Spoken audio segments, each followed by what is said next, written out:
All right, welcome back to the Few Show, everybody. My name is Bud. I am an account executive here at xfusion.io and co-host of the Few Show. I am excited to be joined today by my guest, Pat Osorio.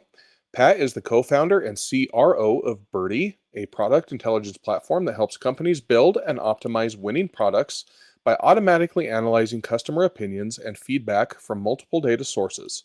She's also an and was recently nominated one of the top female investors in Latin America by LAVCA. Pat, thank you for being on the show. Appreciate it. Hey, bud, thanks for having me. It's a pleasure to be here. Yes, it has been a ride trying to get this show up and going. I think this is the seventh time that we've tried to get this one, and it has just been one thing after the other. So I'm glad that we finally were able to get connected here. Yeah, I'm glad We you will were get persistent on that. yes, yeah, me too, me too. We will get into Birdie here in just a few minutes, but I kind of want to get a little bit of background on you because you are obviously not from Miami. You are from Brazil. That's where you were born and raised. So I kind of want to get your story on what took you from Brazil and brought you to America. So if you wouldn't mind starting there, let's get that story. Sure, yeah, I was born in Brazil, actually in a small town in the state of São Paulo, which is the largest state in the country. And I moved to São Paulo when I was about 15 years old and lived most of my life there. And about 2 years ago, I moved to Miami. Lots of Brazilians here. I think lots of Brazilians everywhere. So I feel home already with Nice. the Brazilians and everybody else from Latin America. Um, and one of the reasons why I moved is when we started Birdie, we had previous companies before Birdie. So this is not my first endeavor as an entrepreneur. And one of the things that we wanted to do this time was to build something that was global. And we say internally that we wanted to play the Champions League, not the local championship. So we said, if you Yeah. want to do that, that's the place where we need to be, right? We wanna be close to the headquarters of the main companies. We want to be close to where everything happens, and I also wanted to be challenged in a different way and challenged about working with other cultures, going to a place where I didn't have relationships, where I need to prove myself again, and live a different life, like discover a new way of living while Mhm. also challenging myself a lot as an entrepreneur and as an executive. So that's kind of the reason why in the background. I always wanted to live abroad at some point of my life, but you know when you're when I entered in college, oh maybe when I finished college, but then I joined this amazing company, I became a partner. Then you know, and you see like 15 years had gone by and I still hadn't lived this opportunity, and I said now it's the time. Now that we're starting over with Birdie, this is the perfect timing. Uh, it was the perfect timing. I came actually maybe 3 months before COVID. So Yeah. besides that, I came right before. And the good side of that is that probably I wouldn't have been able to come if it took me a couple of months more, right? So I'm glad I Right. came before COVID. And this is where we are now. I'm loving every minute of this journey, and I think being an entrepreneur is mostly about that, right? It's about living the journey and enjoying what you're doing. Nice. That's that's very cool. A little bit of strategy there, and a little bit of living your dream. That's kind of a cool story. What's the weather difference there between Miami and Sao Paulo? Is it about the It's same? Is it quite actually different? it's not that different. My hometown, it's probably even hotter than Miami, which is it's hard to beat Miami. You know, it really is really hot. But I think there is even more because here at least you're close to the ocean. You have some wings. In my hometown, you don't. And but it's very similar to the weather in Brazil in a sense that when it's summer, it's really hot, but then it rains a lot out of nowhere, then it stops again. So I think it's similar. The only difference is that here you need to always bring a coat with you, because when you enter everywhere, the air conditioning so high, it's so cold that you need it. But Yeah. besides that, it's similar. I didn't suffer a lot on that. Well, that's good. That's good. If you ever come up here to Colorado, make sure you have your coat too, because you don't necessarily have air conditioning. You have the air, and it's just cold. It's natural. Yeah. So, um, all right, let's go ahead and get into Birdie a little bit. Tell us a little bit about Birdie, and tell us what it is and why you started it, and why you're doing what you're doing there. Great. In our previous company, so the company that we founded before, we served enterprise companies, mostly marketing teams, helping them become more efficient in managing their campaigns. And we worked with uh, global and huge companies like Avon, Whirlpool, Coca-Cola, um, Volkswagen, and then it goes. And at some point of this journey, we started interacting with product management teams.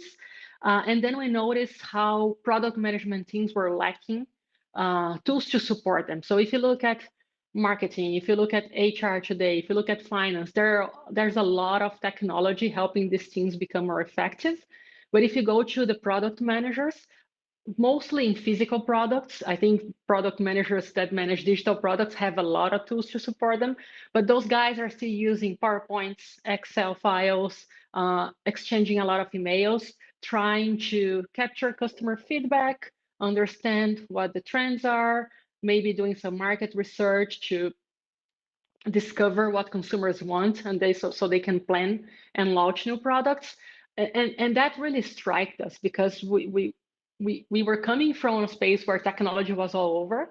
And I always had, and I think my partners also, we have this desire for making things more efficient, to making things work better. And when we looked at that, we say, that's crazy. There's so much customer feedback available. People are writing reviews. People are going to discussion forums on Reddit.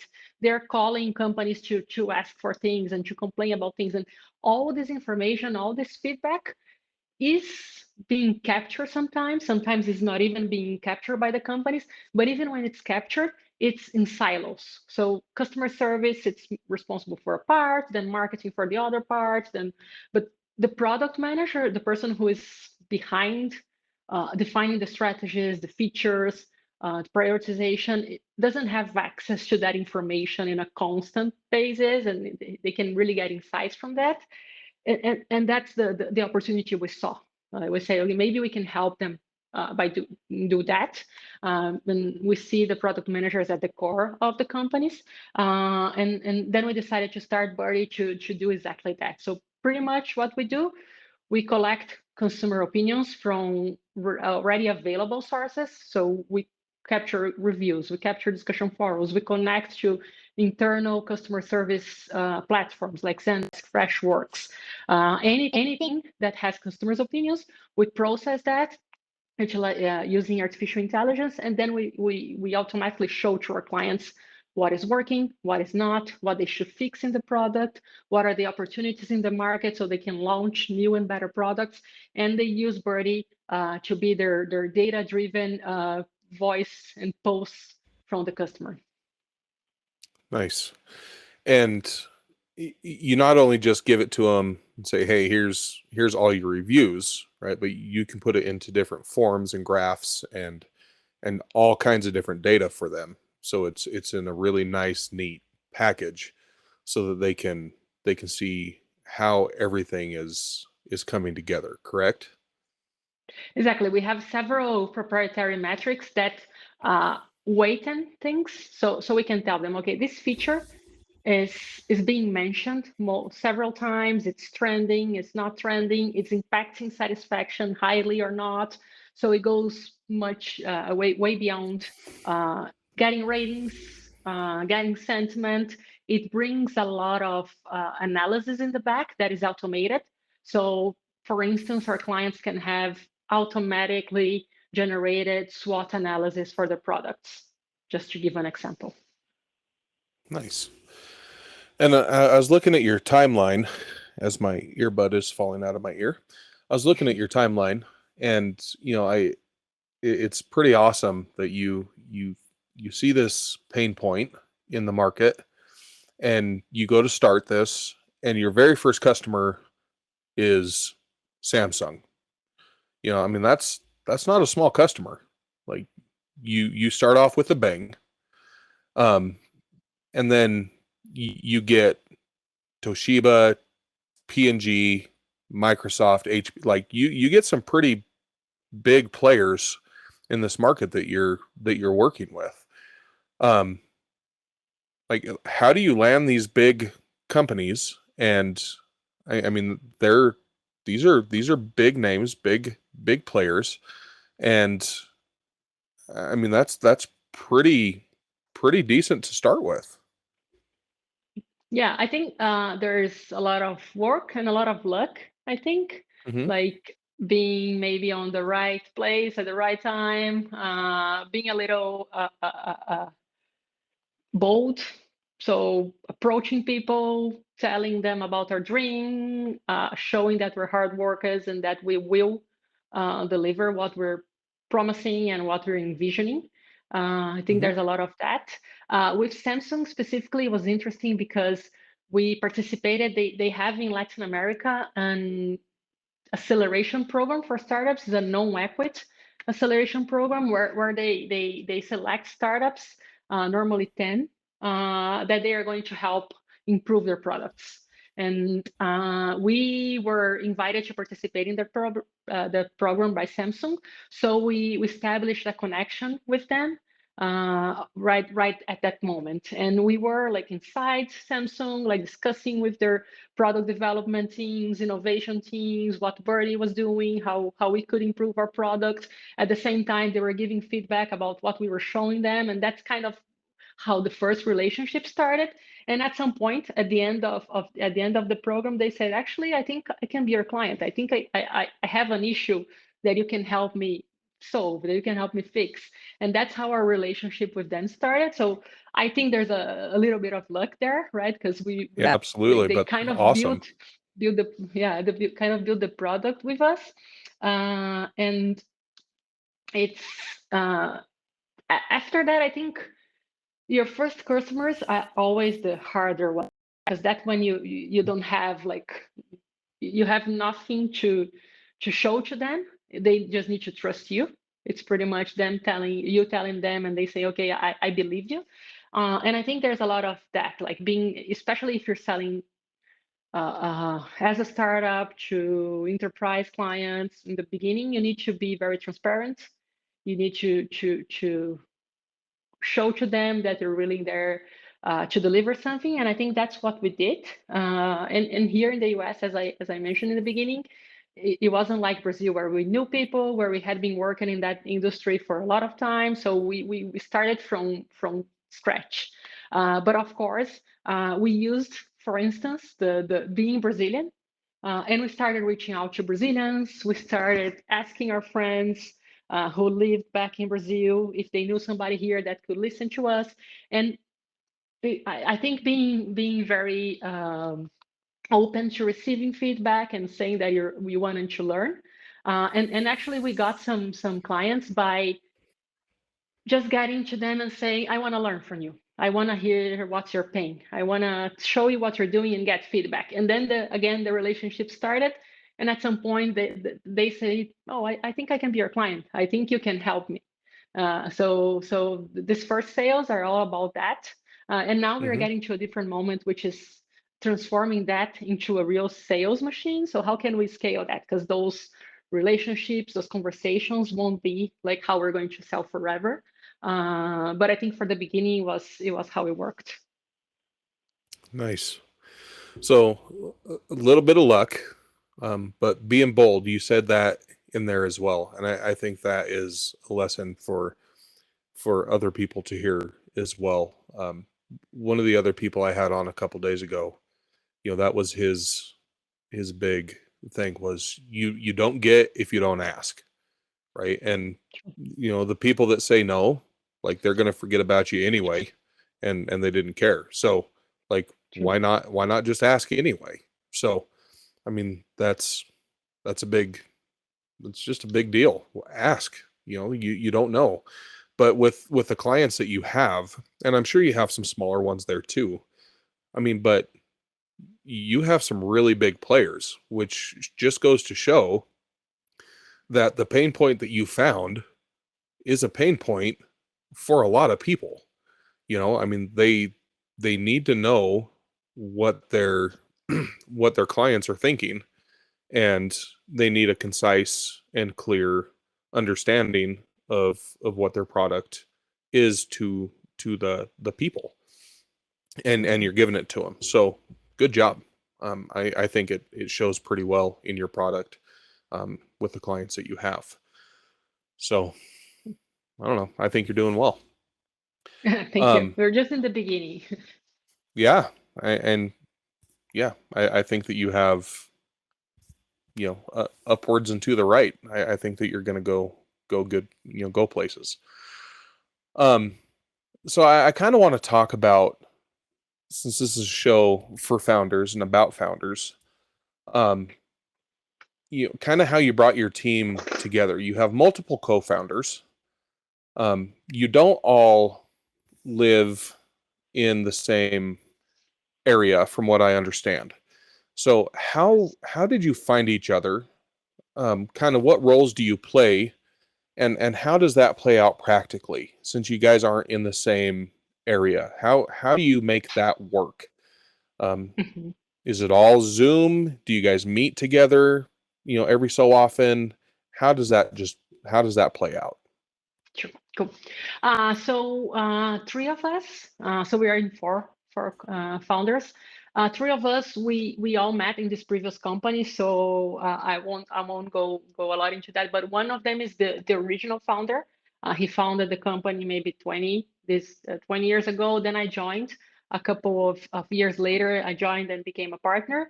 And then the other, he came from an acquisition that we did at this previous company, and we three got along very well.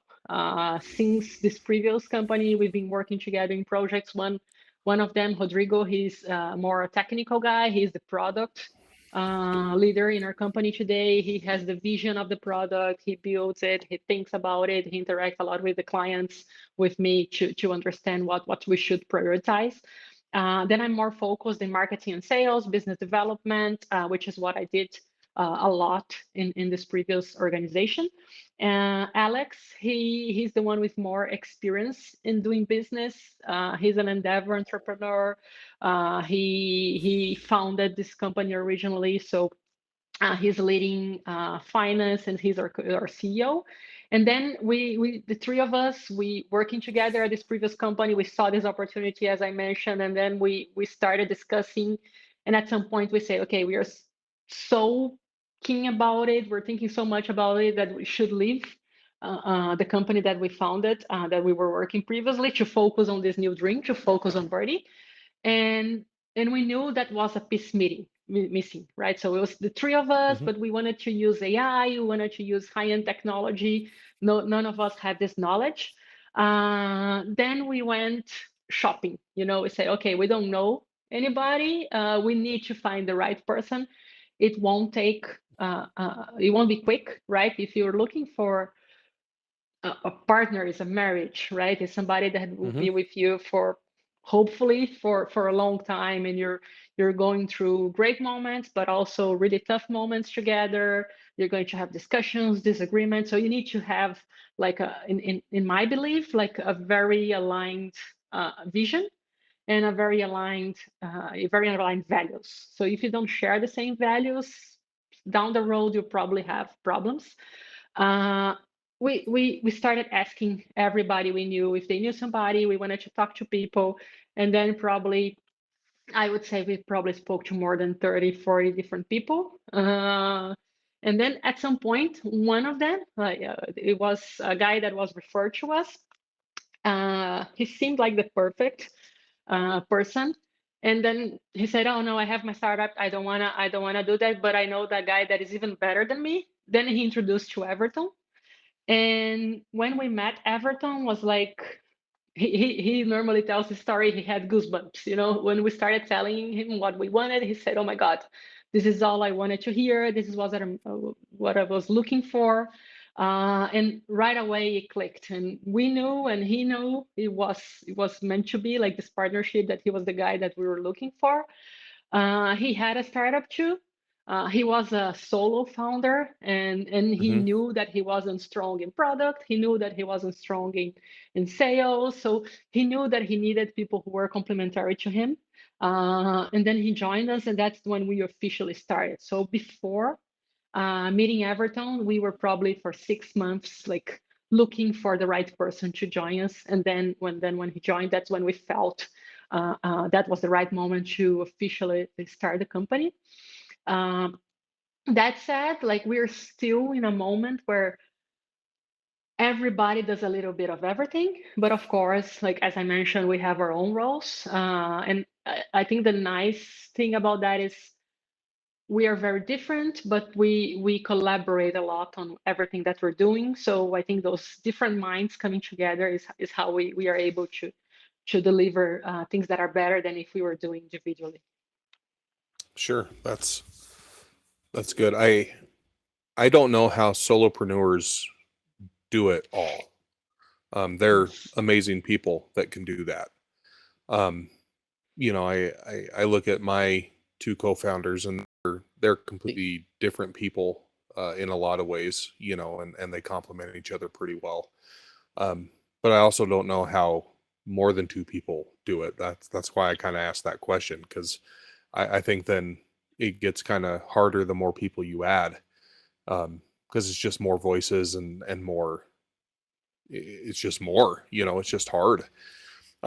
So you guys can do it with four. Does everybody kind of have an equal voice, and then one person is just the final decision maker? Like, just practically, how does that look when you have to make a decision? Mhm. That's a great question. I think it makes a lot of sense. The more people, like the harder for you to make any decision. Like, right, if you Hmm. have a larger group, where are we going to eat? What are we going to do? Like it's crazy.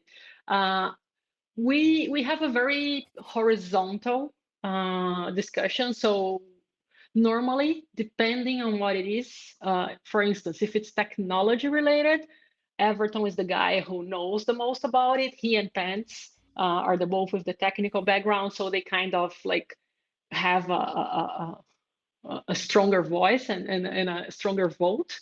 If it's something business related, normally me and Alex. So it depends on what's the type of decision. But of course, if we get to a point where we're not getting to an agreement at all, Alex is the person who we kind of decided that based on our experiences has the more has the better knowledge to give the final word. That's not, I would say, necessarily like an official thing, but it kind of naturally happens. But we all already had cases where Everton was the voice, or Pence was the voice, or me was the voice. I think it depends, as I said, a lot on what it's happening. But it's funny that when you're asking that, I was trying to remember if we had a situation that was like this point where, okay, we're not getting to something and I will impose a decision. And I don't remember that happening. Maybe it happened and I kind of forgot, only if it were very, very small things, but I don't remember something. I Hmm. think it's maybe easier. It was, at least for now, because we were always so aligned in what we wanted in the future, that if somebody could prove to the other that this decision was leading to what we wanted in the future, the others would agree at some point. So I think uh, uh, uh, we didn't have really of a struggle there, but I think that's something that if it happens, I'll probably like look up to Alex and say, I trust you. Like, and I think when you have a relationship like that, you need to trust the decision of the people that you're working with and say, I trust you. Like, you have more experience than me. If you think that's the best say, I'll go with you. And I won't in the future. I think that's really important. If that Mm-hmm. doesn't work, I won't go back to you and say, you see, it was your fault, your decision. No, even if it's one person's decision, if you all back him up at the moment, if we all accept that at the moment, we also made that decision together. So I believe that. Nice. No, that's good. That's healthy, and it's needed when you have, especially when you have good four strong leaders like that to be able to know that that's the direction you're going to go. I think so. Yeah, I was just wondering how that worked. Um, Sure. but like I was asking, with four of you and not all together, how do you all just get together uh, by Zoom all the time? Do you guys get together like once a quarter, once a month? Like how do you do that relationship piece of it? Yeah. We when we started, me and Alex, we were both in Brazil, so we used to meet more. Then we both moved to the US. I'm in the East Coast, he's in the West Coast, so even that is not easy. He's in California. Uh, and we had the pandemic and it changed it a lot. We were always a remote company since the beginning, but we used to get together more often. We probably got together before the pandemic 5 or 6 times, even living here in the US. Then after the pandemic, I only saw Alex in person. So it's been almost 2 years that I didn't haven't seen Everton or Pence in person.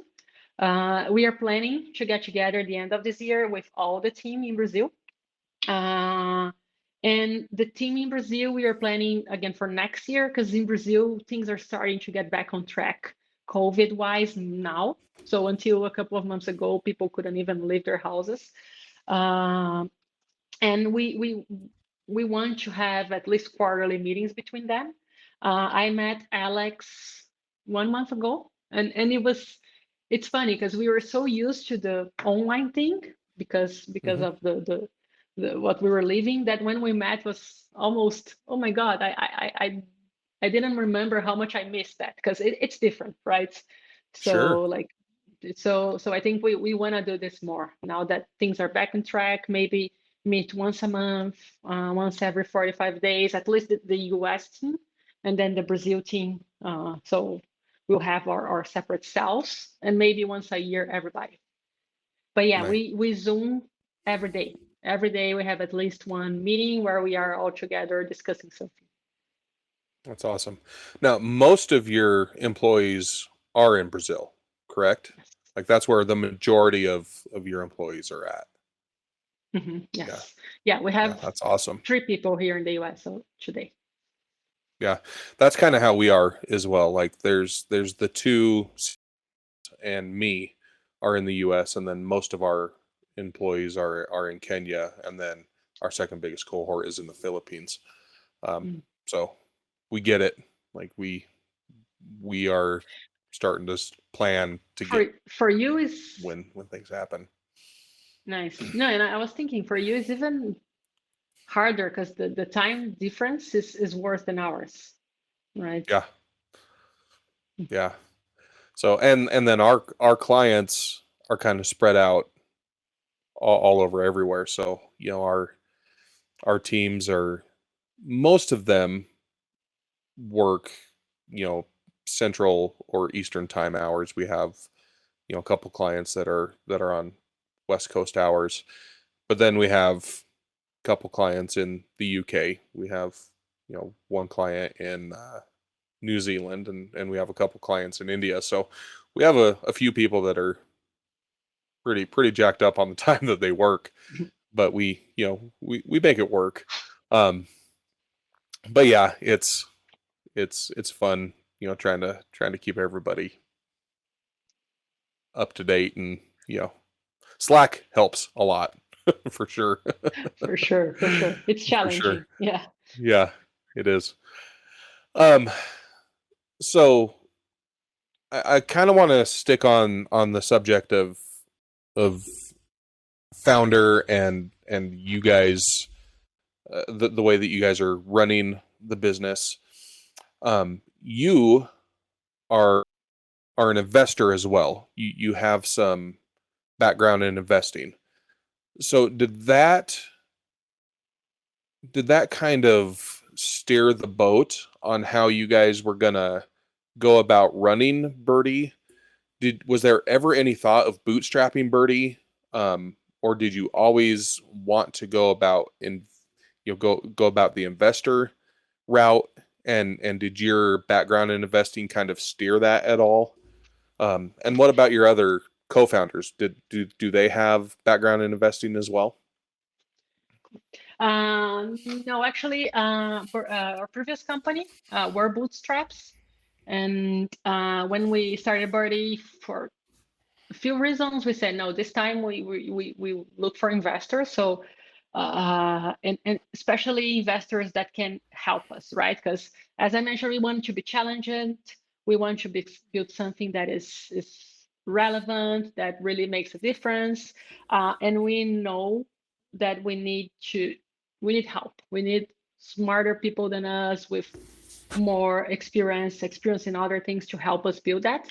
And we want Mhm. to have teammates doing that, but we also want to have investors that will be there, like helping us, and also like making sure that we were going the right way, provoking us, challenging us, and that's what we decided since the beginning. So it didn't have any relationship with me being an investor. I think it was more because we wanted to experience that, and we wanted to build something that would grow faster than our previous businesses, and we knew that we needed money to accelerate that. Otherwise, it would be in a more organic pace, probably because we're talking about like high-end technology that needs some time to be built and to be mature enough to be sold. Um, then I'm the only one with this keen for investing today. I think investing also wasn't my when I started wasn't my initial goal. Actually, when I started investing was because there was a group of alumni from my business school that wanted to do something similar to what we have here in the US. So Harvard has Harvard Angels, MIT has MIT Angels, and in Brazil we didn't have that.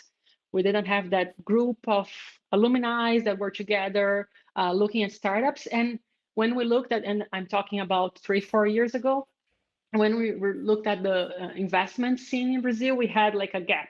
We had incubators and accelerators, and then we had VC funds, but it didn't have kind of this in between. And we said Mhm. maybe we can be that thing. We can be that group. We can gather a group of alumni. We can use this network, and then we can also help the ecosystem with this part that is missing. And it took me a while to actually invest.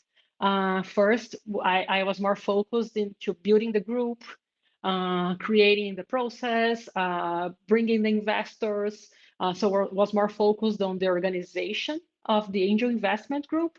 And then at some point, I think one thing led to the other because I was participating and I was with the startups and I was with the investors. And then I said, oh, this startup is great. Like, why? Let me try. Let me put some money and see what happens. And I think when you do that, you start liking it, right? Because it's Sure. I think what I really love about entrepreneurs is that they have this passion for what they're doing. Like they have this vision and they really want to change things and deliver something that is great. So the energy is amazing. So what I like about that is that I'm close to other people that are facing similar problems than I am. I'm also helping them. They are helping me. We are sharing different things. So for me as an entrepreneur, becoming an angel investor was also helpful because it also made me learn. It also made me see how people were facing challenges that I could do in a different way or I could avoid doing. So for me, it's a way of maybe making some money, but especially like being closer to other startups and learning from them and also helping them, giving something back. Nice. So is is there more of a investor scene now down in Brazil Yes, actually now in that middle section? crazy. Yeah.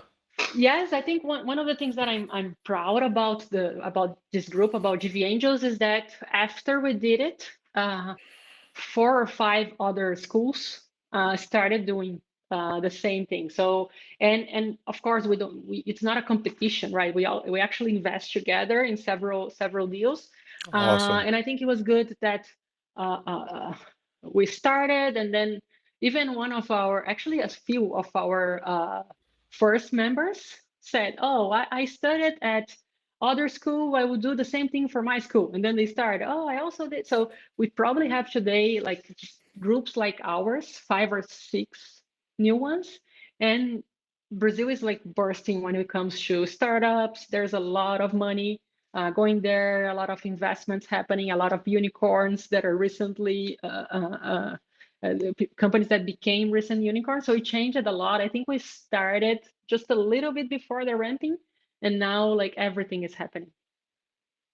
That's awesome. That's awesome. It's fun to be right on the precipice of something big like that, and you were. So that's kind of a great little segue into a different discussion that we could go down here. Um, it seems like you like to mentor as well, and that kind of leads into a little bit of mentorship. Um, you mentioned a few times in LinkedIn and some of your other things that you want to make a huge impact on the female and LGBTQ entrepreneur ecosystem. You don't make statements like that without having some sort of plan for that impact. I I don't think so.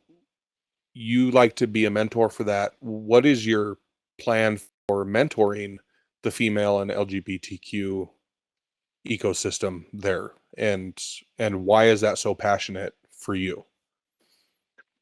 Yeah, I think mainly for me, my journey as first an entrepreneur, then an entrepreneur was um, very challenging in a sense where I I'm talking about 15 years ago, mostly men leading companies, starting companies, a very manly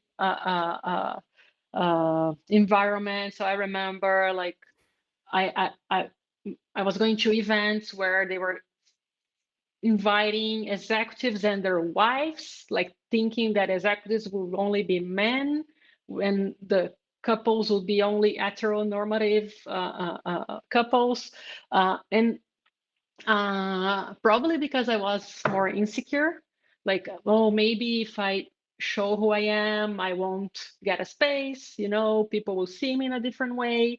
It took me a while to go out and position myself as being gay and like talking about that. And I kind of felt that I needed to fit in so I could be accepted and I could grow.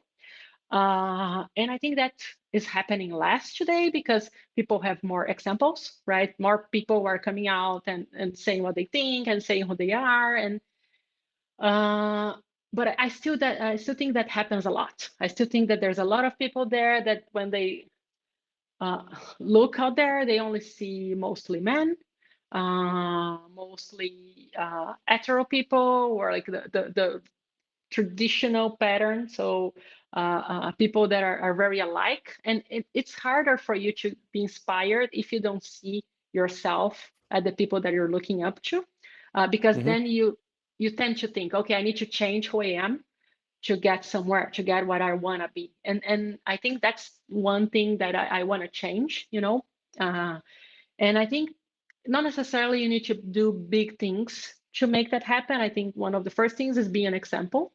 So being who you are and showing that it's possible to find your space by being who you are, and you shouldn't be afraid. Or so I think the first thing that I like to do is to state who I am, so people can see, okay, it's possible to to build things, to be an entrepreneur, to move to another country and start something from scratch. Being a woman, Latina, and gay.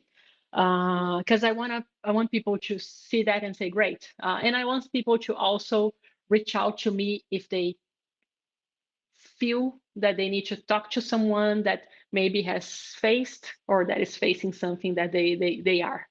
So I think that's the main thing, and I believe a lot in exchanging knowledge, in learning from other people. As I was saying before with the other Hmm. startups, Endeavor, it's pretty much about networking, about learning from other people.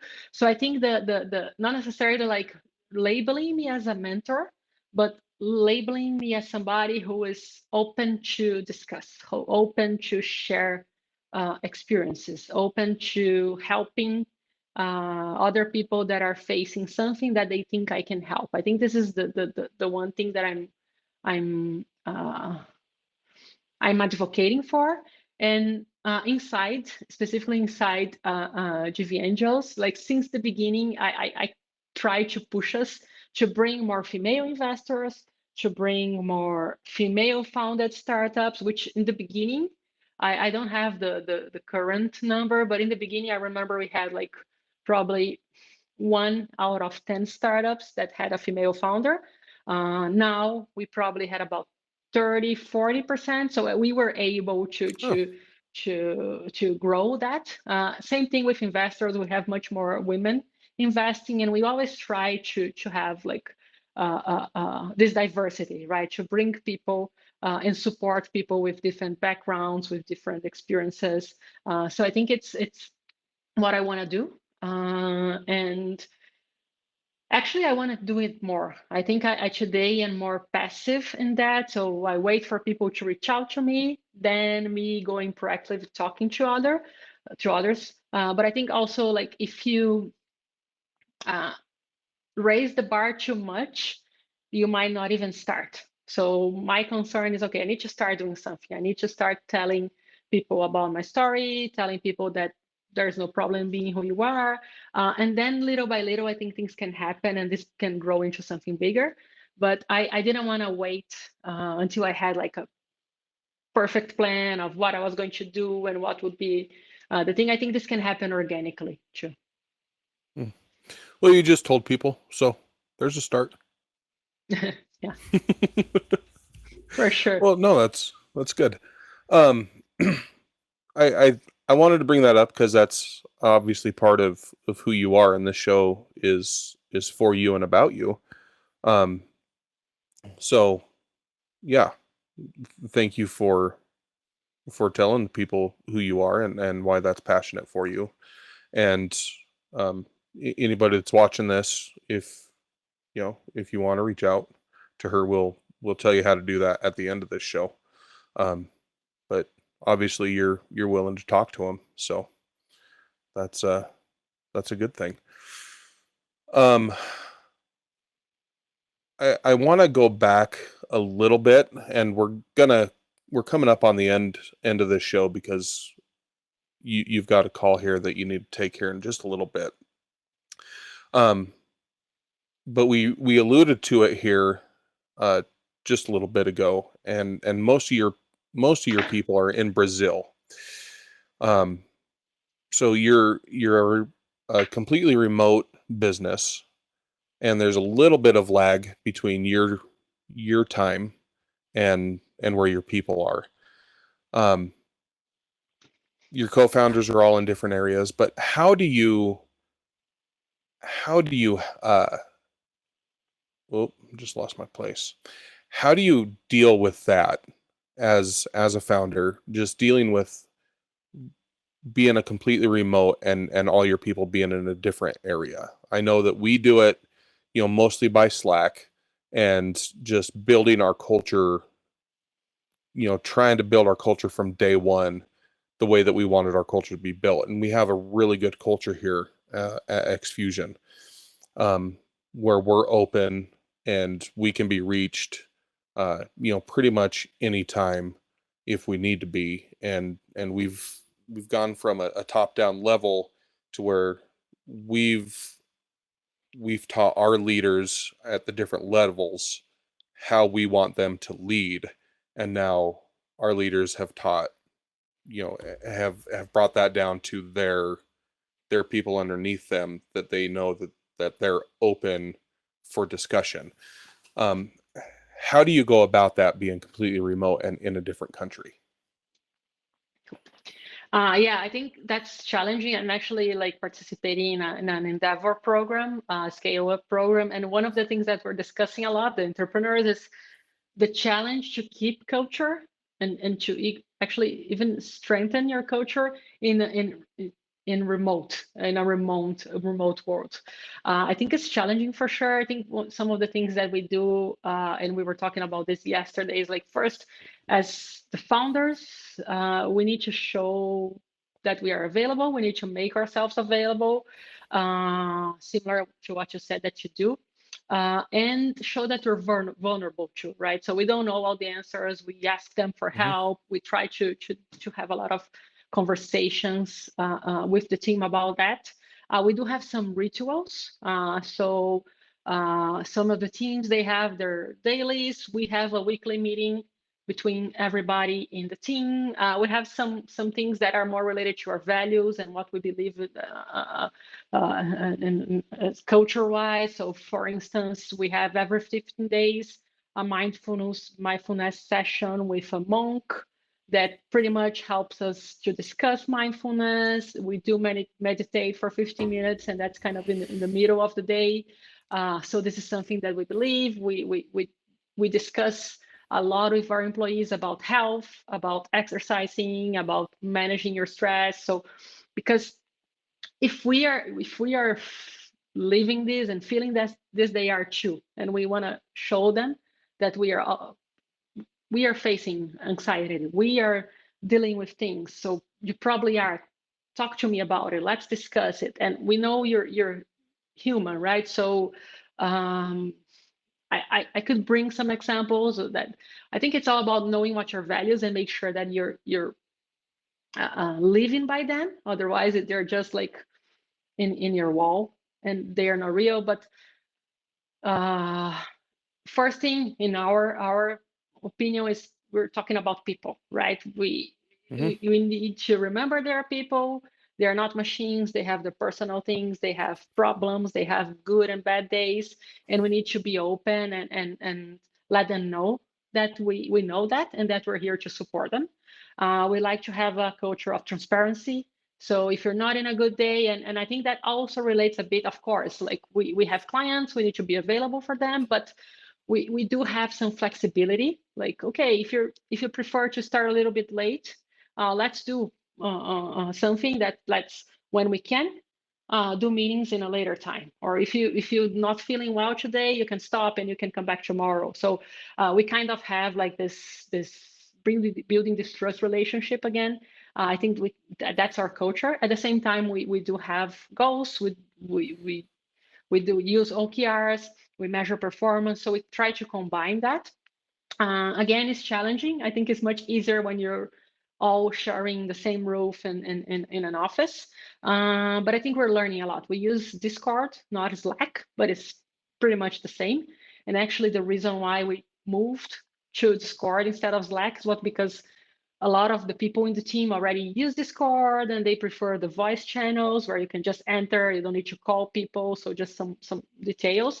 And then we kind of like this came from the team. They said, oh, we should try Discord. We prefer Discord. And then we say, okay, why not? Let's do this. This is a group that is deciding how we communicate better. So just to give an example of how we try to do a horizontal decisions and Hmm. things that will improve our lives and our communications as a group. Nice. Yeah, I like it. It's, you know, COVID changed a lot of things for a lot of companies. Um, going from office to remote, but companies that start remote, had to deal with those from the get go, and it's a whole different animal. Um, Especially when you're talking not just remote, but remote beyond borders. It's I mean, it's a thing for sure. Um, and when you start that way and you have to build a culture, I mean, it's really it's really tough. And I mean, something as simple as that, using Discord instead of Slack, because that's what your people prefer, really makes a big difference in the morale of your people. And like, that's a big decision for them when it's really not that big of a decision for you. You can just say, okay, well, they prefer that. And they're like, well, that's awesome.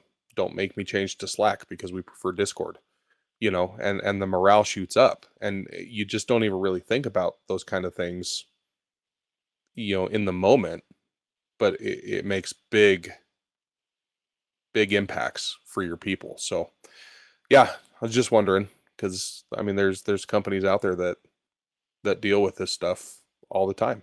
So um let's go ahead and kind of wrap this thing up, because you've got another call that you're going to need to be on here soon. I really appreciate you being on the show. Like I said, seventh time's is a charm, and I think it was worth it. I really enjoyed this talk. So I will ask you the same couple questions that I ask everybody that's on this show. The first one is, what advice would you give to founders or soon to be founders that are going to be watching this program? Mm, I, I have several, but probably like take care of yourself. Don't leave yourself aside just because you're starting something. Sometimes we do that because we're so excited. But if we are not working, the business won't work. Hmm. And as we discussed before, I like to collaborate with other people. So other founders look for people who share the same values, who share the same dream, because the journey will be amazing, but we'll have a lot of highs and lows. So be prepared for that. Have great people with you. Yeah, that's good. And the last one is, what is the best way for our viewers to get in touch with you if they so wish? I think LinkedIn, they can connect to me on LinkedIn, and I'm there all the time. Salesperson, so talking to prospects all the time. So I respond pretty quickly there. Right on. Well, Pat, it was an absolute pleasure, and thank you for being willing to be so open. And I really enjoyed this. But you go enjoy your next call, and you have a really great day. Great, cool. Thank you. Thanks for having me. It Yep. was a pleasure.